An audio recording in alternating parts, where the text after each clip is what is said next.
تو یہ بات ذہن میں رکھیے گا کہ اسلام کی قومیت کی اساس وطن نہیں ہے، جغرافیہ نہیں ہے، نظریہ ہے۔ تو نظریہ اسلام ہی نظریہ پاکستان ہے۔ پاکستان کا جغرافیہ بعد میں ہے، نظریہ پہلے ہے۔ دنیا پہ ملک پہلے بنتے ہیں، پھر دیکھا جاتا ہے کہ اس کا نظریہ کیا ہوگا، آئیڈیالوجی اس کی کیا ہوگی۔ لیکن پاکستان کا مطلب کیا؟ لا الہ، یہ نعرہ پہلے گونجتا ہے اور پھر ملک حاصل کیا جاتا ہے۔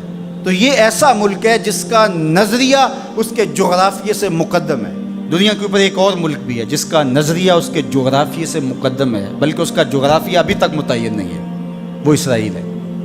وہ یہودی نظریے پہ قائم ہوا ہے، اس کا نظریہ پہلے تھا اور جغرافیہ اس کا ابھی تک مکمل نہیں ہے، اس کی کوئی سرحدات متعین اور طے شدہ نہیں ہے، ہر سال پھیلتی ہے۔ چونکہ ان کا نظریہ غالب ہے اور وہ نظریہ یہود کے اوپر اس ملک کو حاصل کرتے ہیں، اس ٹکڑے کو حاصل کرتے ہیں، پھر اس کے بعد اس کا جغرافیہ پھیلنا شروع ہوتا ہے۔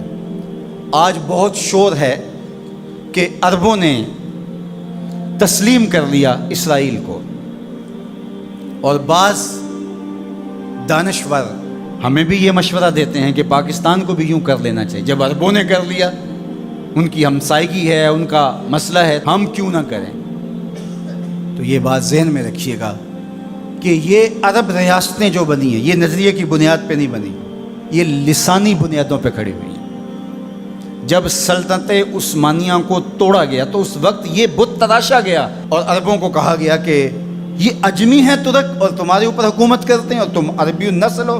وہ لارنس آف عربیہ 4000 جاسوس لے کر کے بظاہر آثار قدیمہ کی کھدائی کے لیے آیا تھا، لیکن اس کا مقصد تو کچھ اور تھا، اور کس طرح ان کے اندر عصبیت ابھاری، یہ مکر تھا تاکہ مسلمانوں کو ٹکڑیوں میں بانٹ دیا جائے۔ اقبال نے اس کو بت کہا ہے۔ یہ بت کہ تراشیدہ تہذیب نوی ہے، نئی تہذیب کا تراشا ہوا یہ بت ہے۔ یہ بت کہ تراشیدہ تہذیب نوی ہے، غارت گرے کاشانہ دین نبوی ہے۔ بازو تیرا توحید کی قوت سے قوی ہے، اسلام تیرا دیس ہے، تو مصطفی ہے۔ نہ عربی، نہ اجمی، نہ گورا، نہ کالا، تیری پہچان یہ ہے کہ تو مصطفی ہے۔ تو یہ وہ شناخت تھی جو امت کی وحدت کی ضمانت بنتی ہے۔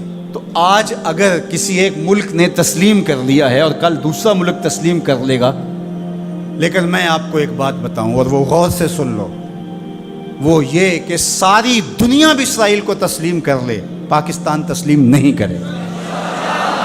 وہ کیوں؟ اس لیے کہ ہماری اساسی نظریے کی ہے، ہمارا وطن بنا ہی دو قومی نظریے کی بنیاد پر ہے۔ تو اسرائیل بھی اپنے یہودی نظریے پہ کھڑا ہے اور وہ عالم اسلام کو کھا جانے کی سازش کر رہا ہے۔ ہم ایسا نہیں ہونے دیں گے انشاءاللہ۔ اور پاکستان بھی اپنے اسلامی نظریے پہ کھڑا ہے۔ یہ الگ بات ہے کہ 73 برس بیت گئے اور منزل انہیں ملی جو شریک سفر نہ تھے، اور باغ دوڑ ہمیشہ ان لوگوں کے ہاتھوں میں رہی جو اس ملک کو نوچتے رہے۔ گتیں، یہ ڈاکو، یہ لٹیرے جنہوں نے ملک کو لوٹا، دونوں ہاتھوں سے ہمارے وسائل میں چھوڑے اور ہماری نظریاتی اساس کے اوپر کلہاڑے چڑھائے۔ اور کبھی انہوں نے کہا کہ یہ ایک لکیر ہے درمیان کے اندر، کبھی کہا وہ بھی آلو کھاتے ہیں، ہم بھی آلو کھاتے ہیں۔ یہ کیا قائد اعظم کو نہیں پتا تھا؟ یہ علامہ اقبال کو نہیں پتا تھا؟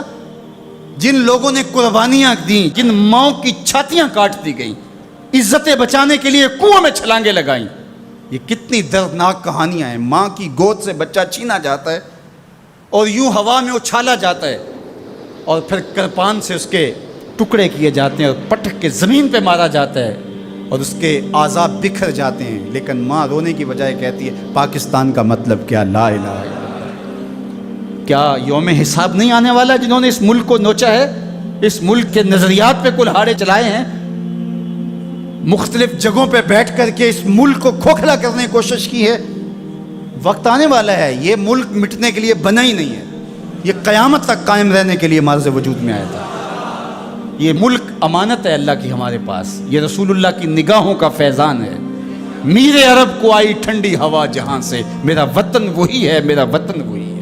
میں یہ بات ہر سال کہتا ہوں کہ اللہ رسول کے ساتھ تو ہماری محبتوں کا رشتہ لازوال ہے، لیکن اس ملک کے ساتھ ہم ٹوٹ کے محبت کرتے ہیں، اس لیے کہ اس ملک نے اسلام کی نشأت کے لیے بنیادی پلیٹ فارم بننا ہے۔ پاکستان سرخرو اور بامراد ہوگا، اللہ ایسے رجال یہاں سے پیدا کرے گا۔ بس آپ اپنے حصے کا کام کریں، جو آپ کی ذمہ داری ہے اس کو نبھائیں۔ جمعہ